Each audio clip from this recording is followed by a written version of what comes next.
Conseil a adopté un projet de loi et a autorisé sa transmission à l'Assemblée législative de transition pour examen et adoption. Ce projet de loi est relatif à l'amnistie et aux conditions d'octroi de la grâce amnistiante. Relativement aux faits des 15 et 16 septembre 2015 qui sont relatifs au coup d'État manqué.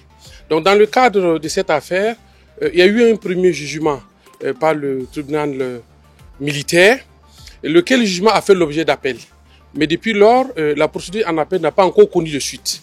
Et beaucoup de personnels militaires et civils qui sont poursuivis dans le cadre de cette procédure se voient donc les carrières bloquées parce que la procédure judiciaire n'a pas encore donné de suite. Les mêmes personnels qui sont également impliqués dans cette procédure sont engagés sur le théâtre des opérations dans le cadre de la lutte contre le terrorisme, mais se retrouvent avec des carrières qui sont bloquées parce que tout simplement la procédure judiciaire n'est pas allée jusqu'à son terme.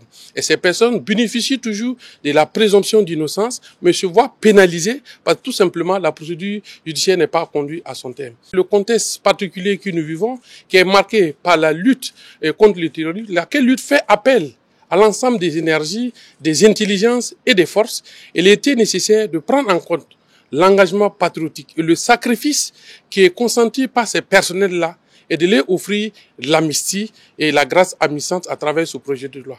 Et comme la loi du 9 mai 1961 le prévoit, il ne peut y avoir d'amnistie que par loi. Mais dans le cas présent, le projet de loi qui va être adopté va donner lieu à une grâce amnistiante. C'est-à-dire, après l'adoption de la loi, il y aura un décret qui va être pris pour préciser les personnes nommément désignées qui vont bénéficier effectivement de cette grâce amnistiante. Il faut simplement noter les faits. Ce sont les faits des 15 et 16 septembre 2015. Ensuite, il faut faire preuve d'engagement et de patriotisme dans le cadre de la reconquête du territoire. Il faut avoir fait preuve d'un bon comportement en détention. Et enfin, il faut manifester la volonté et l'intérêt de vouloir être déployé sur le théâtre des opérations dans le cadre de la reconquête du territoire. Et quels sont les effets de l'amnistie? Les effets de l'amnistie tels que c'est prévu dans la loi du 9 mai 1961, l'amnistie efface totalement les condamnations.